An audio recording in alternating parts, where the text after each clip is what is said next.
Sistema Michoacano de Radio y Televisión presenta.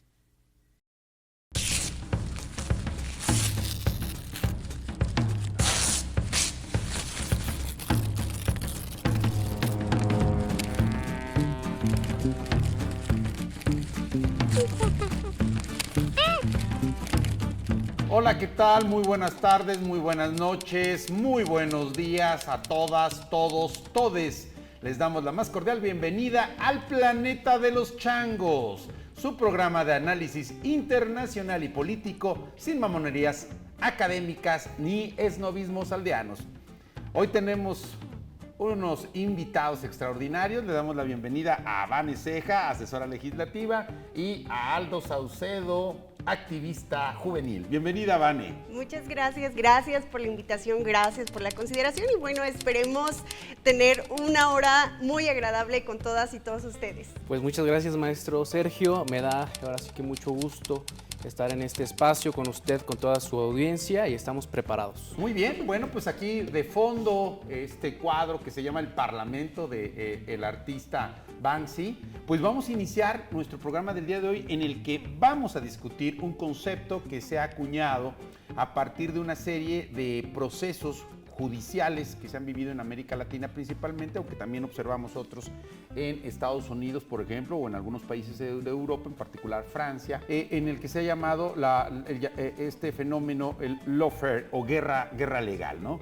En donde lo que se plantea a partir de este concepto es un conjunto de iniciativas, podemos decirlo, o procesos que han derivado en la obstaculización, de gobiernos de cierto perfil político, ¿no? Hay quien plantea que es toda una estrategia articulada para, pues, evitar que los gobiernos denominados progresistas puedan continuar con sus proyectos, ¿no? ¿Tú qué opinas, Vane Ceja? ¿Es cierto o no es cierto que desde el Poder Judicial se trata de impedir que pues algunos gobiernos continúen o no? ¿Tú qué opinas? Pues mira, en realidad es un tema muy interesante y que a perspectiva muy pocos lo hemos analizado, lo hemos visto así, ¿no? De esta manera.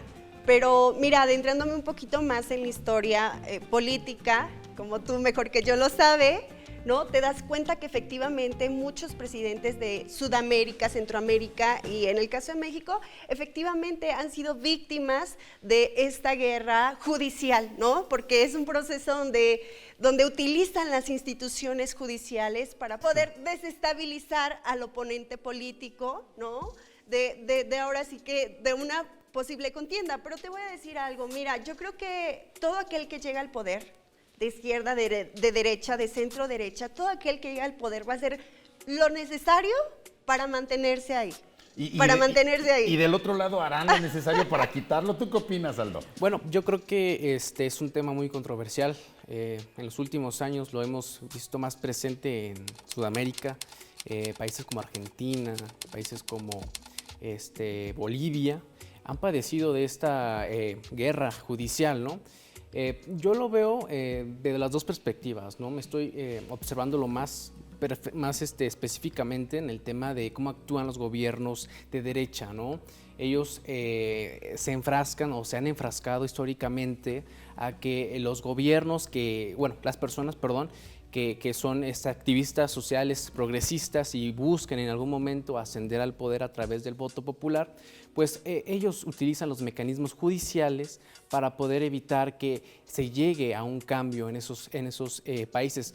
Lo vemos claramente, el expresidente Andrés Manuel López Obrador, en 2005, con el desafuero, lo padecimos con el entonces presidente Vicente Fox, que utilizó todos los elementos del Estado y también ahí estuvo involucrado el Poder Judicial para poder desaforar al entonces precandidato Andrés Manuel López Obrador. Y bueno, así como lo padeció Andrés Manuel en su momento, Evo Morales también lo padeció, pero ya posteriormente a terminar su... Pero lo mismo diría Trump, ¿no? Trump también diría, es la burocracia de Washington, es el Poder Judicial que quiere quitarme del camino. ¿Será el mismo caso de Trump que le iniciaron un proceso. Estaríamos hablando de similitudes a lo que ocurrió con Lula en Brasil o incluso lo que acaba de ocurrir en Argentina con la condena a la expresidenta Cristina Fernández de Kirchner. Claro, mira, yo vuelvo a reiterar, ciertamente hoy los gobiernos de derecha, ¿no?, son a quienes tachan precisamente de esta persecución, por decirlo de alguna manera, pero yo vuelvo a reiterar, las personas que llegan al poder van a hacer lo indispensable por mantenerse ahí. Y hoy, de mí se acuerdan que lo vamos a empezar a ver con este gobierno actual que tenemos.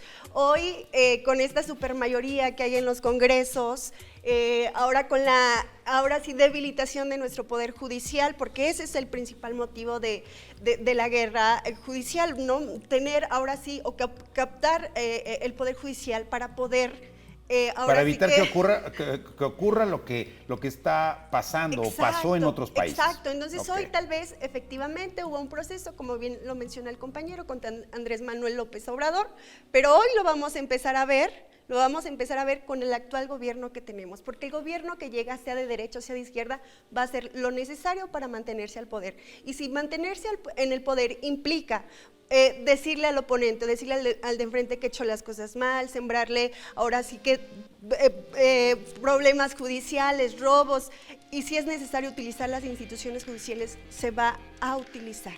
Pero las instituciones judiciales son una especie como de cuerpos políticos sin ideologías. Creo que sí hay una ideología, ¿no? Por ejemplo, en Estados Unidos tienen una corte conservadora, ¿no? Es decir, y también en algunos países, es decir, una perspectiva conservadora, o si no conservador, si no les gusta esa palabra, sí tienen una posición política, ¿no?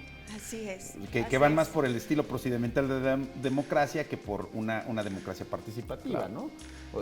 Sobre todo a partir de esta discusión que hay en torno al Poder Judicial. Pero regresando un poco, ahora, ¿y los poderes fácticos aquí dónde quedan? Porque pareciera como que solamente esa iniciativa del Poder Judicial, pues que puede ser el instrumento del poder político, pero solo será del poder político porque a la luz de lo que ha ocurrido en países como Argentina, como Bolivia, como Brasil, pareciera que también, digamos, está vinculado a ciertos, a estructuras de poder económico que a partir de las decisiones que toman estos gobiernos, pues, digamos, es una respuesta indirecta, ¿no?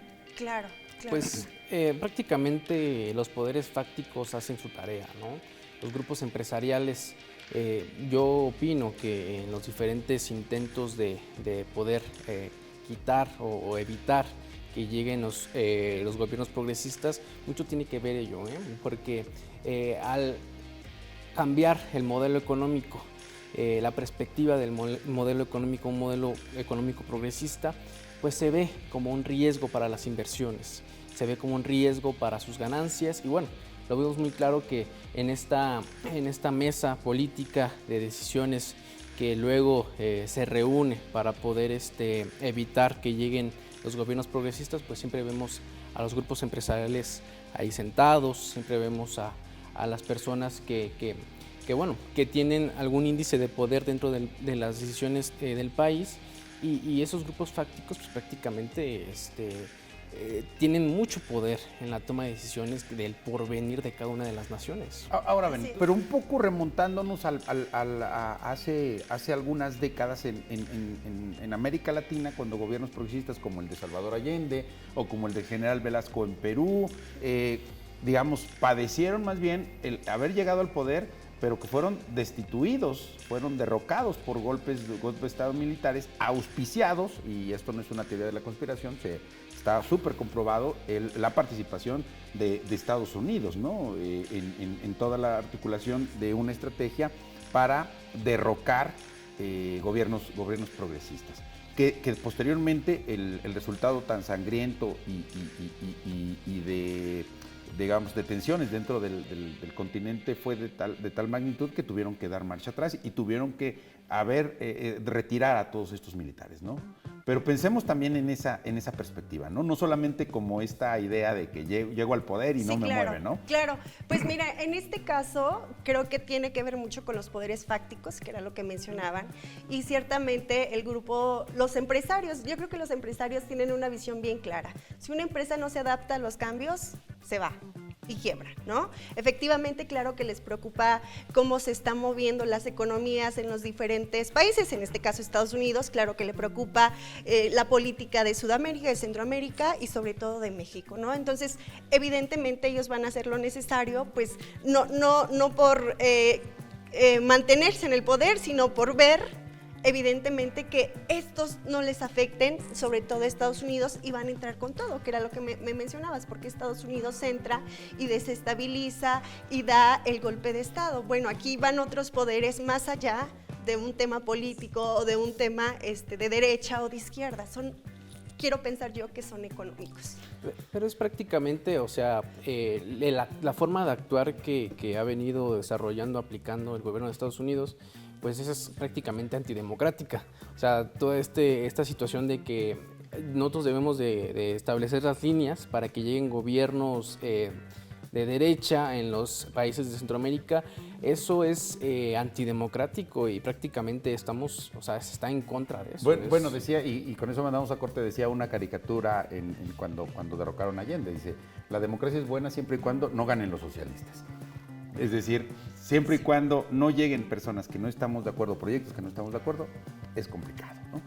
Vamos a dejarlo en este momento, vamos a mandar a un corte y desde luego escuchar la changada de la semana, porque creo que hay un elemento que hemos dejado de lado, que es la guerra en Ucrania, y de eso se va a tratar la changada de la semana. Vamos con las changadas de la semana. La guerra en Ucrania sigue activa con intensos ataques rusos en ciudades claves. Mientras Ucrania recibe apoyo militar de Occidente, informes recientes indican la posible participación de tropas norcoreanas en apoyo a Rusia. La situación mantiene tensiones geopolíticas y sigue afectando la región y la economía global.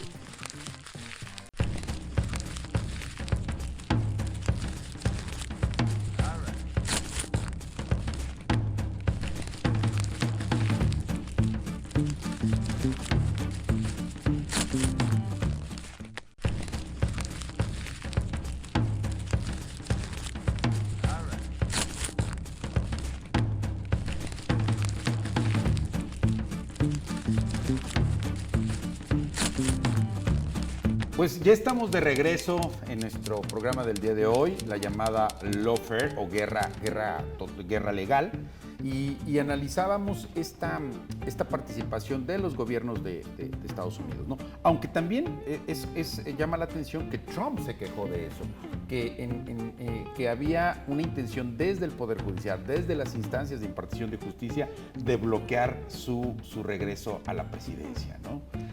¿Ustedes qué opinan? ¿Tú qué opinas de esto que vivimos con Trump? Yo pienso que Estados Unidos no se exime de este tipo de guerras judiciales. Estamos prácticamente todos padeciendo de ello.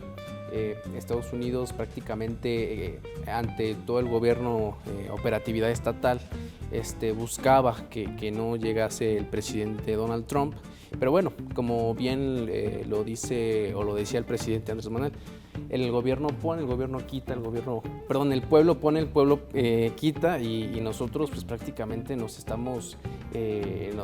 gobierna el pueblo. O sea, el pueblo es el que decide al final, no los grupos fácticos, ¿no? Estamos ante un mundo ya democratizado, un mundo que toma en cuenta las opiniones de los ciudadanos, y que prácticamente pues Estados Unidos ante todas las situaciones y circunstancias evitaba la llegada del presidente Donald Trump. Pero bueno, hoy debemos de voltear para adelante, debemos de ver el porvenir de todo el mundo, y prácticamente creo que con la llegada del presidente pues la forma en que van a estar actuando alrededor del mundo va a cambiar. Yo pienso que la guerra de Ucrania también va a tomar otro rumbo, y bueno, yo creo que los ciudadanos nunca se equivocan. ¿Tú cómo ves, Bene, este argumento? Pues, ¿Quieren impedir la llegada porque queremos hacer las cosas bien? Mira, en toda campaña política siempre va a existir lo que todos conocemos como guerra sucia. Siempre va a existir. Desde un pequeño municipio hasta un estado, un país de primer mundo como lo fue ahora Estados Unidos, y siempre se va a buscar por parte del oponente desestabilizar, desacreditar al candidato, y eso fue lo que efectivamente vimos en Estados Unidos en esta elección que acaba de pasar. Entonces, bueno, de la guerra sucia, ahora de la guerra judicial, ¿no? Que es muy nuevo, pues siento que ha existido desde siempre.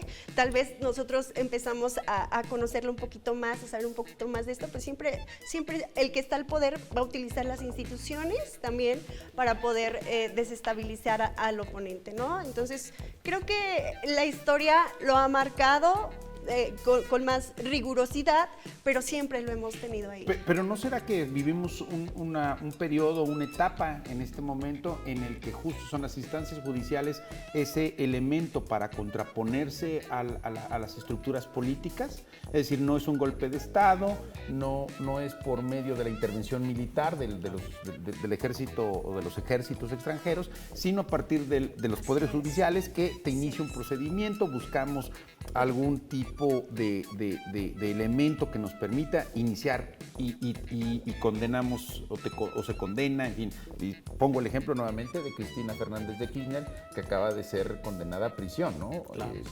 O el caso de Lula, donde fue evidente que, pues, siendo candidato Lula, le ganaba a Bolsonaro. Cuando él no fue el candidato, Bolsonaro ganó, ¿no? Claro, yo creo que estamos en una época en la cual el intervencionismo militar ya no es bien visto. Y económicamente tampoco es sostenible.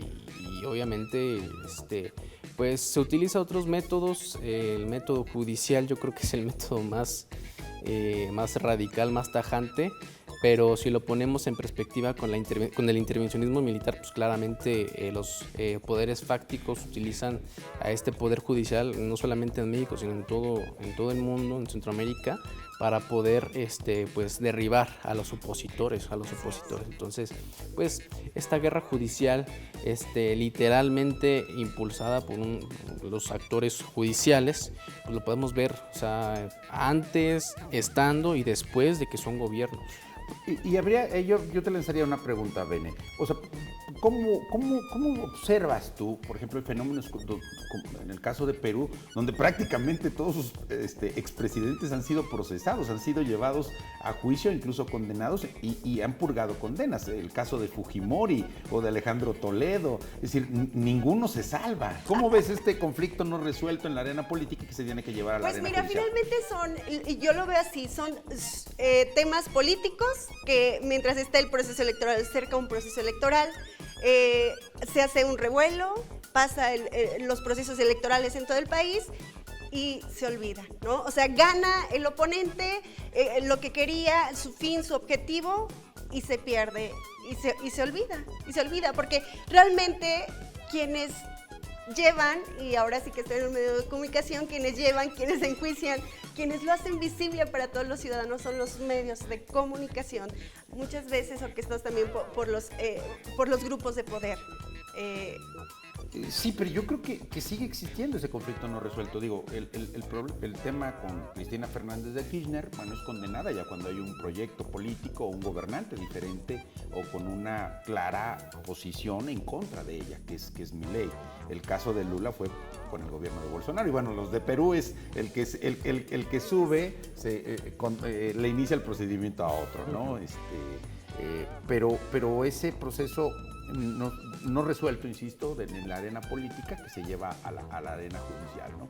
Que no concluye en la campaña, ahí me permitiría abonar, no concluye en la campaña, se lleva al ejercicio de gobierno, claro. Quizá porque el que asume el gobierno piensa que al procesar a su antecesor o procesar a su oponente, se va a legitimar, pero ¿lo construirá? ¿Logrará esa legitimidad a partir del encarcelamiento de sus opositores? Yo creo que no logra la legitimidad. Yo creo que el fin no se termina con el... El fin no justifica el medio. El fin no justifica el medio, creo yo, desde mi perspectiva. Porque te decía, hay muchos presidentes, y lo vuelvo a repetir, que han sido ahora sí que perseguidos, ¿no? Pero finalmente terminan, como Evo Morales, en este caso, se vienen a México, ¿no? Cuando lo rescata Andrés Manuel López Obrador, y finalmente no pasa nada. Entonces, y así ha pasado con muchos, ahora sí que, presidentes que han sido víctimas de la guerra judicial. Yo creo que es parte de que es para meter miedo, o sea, para evitar que más cuadros progresistas, en su caso, pudiesen levantar la mano y empezar una línea, un camino para buscar el poder en esos países. Yo pienso que ese es el objetivo principal. Yo me quisiera ya enfilarnos al cierre del programa y les pediría a cada uno de ustedes una reflexión final en torno a esto. Y con la siguiente pregunta. ¿Ustedes creen que continuará este concepto de lawfare o por el contrario habrá una modificación en los procesos políticos de América Latina? Quizá podremos mirar a Estados Unidos o Europa, pero enfoquémonos en América Latina. ¿Tú qué opinas, Beni? Yo creo que va a seguir. Definitivamente va a seguir. Y hoy yo lo veo con el gobierno que tenemos. Vuelvo a nombrar la debilitación de las instituciones judiciales y hoy no voy a hablar ni de Centroamérica ni de Latinoamérica, me voy a ir a Morelia, Michoacán. La semana pasada el Congreso llega a un juicio político para nuestro alcalde municipal.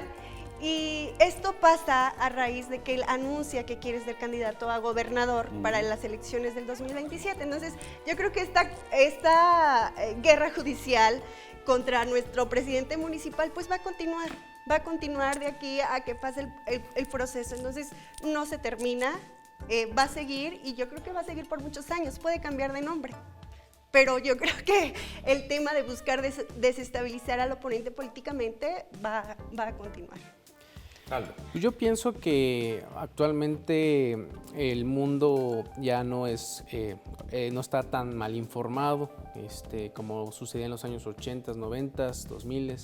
Pienso que hoy ya se pueden seguir repitiendo ese tipo de actitudes, de acciones, pero ya no con la frecuencia o con la desapercibidad que tenían en su momento. Creo que ya no solamente es el gobierno de Estados Unidos quien, digamos, es el líder internacional, el país líder, ¿no? Ya ahora tenemos a Rusia también, a China, países que son, caminan bajo la ruta del ser progresistas.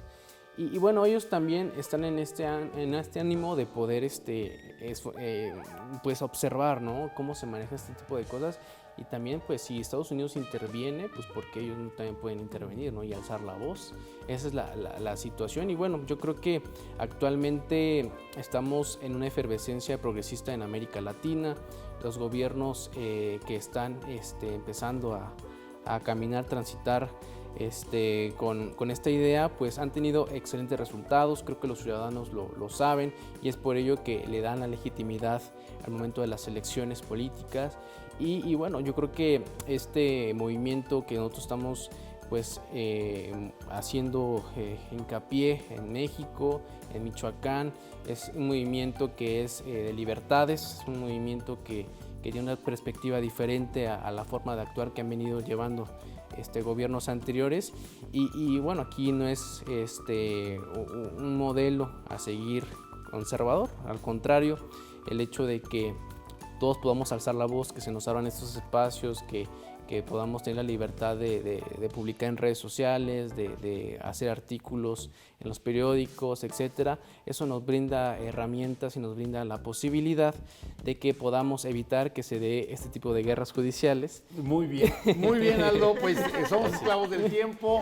Esto fue el Planeta de los Changos, análisis internacional y político sin mamonerías académicas ni esnovismos aldeanos. Muchas gracias, que tengan un excelente fin de semana a todas, todos y todes. Muchas gracias.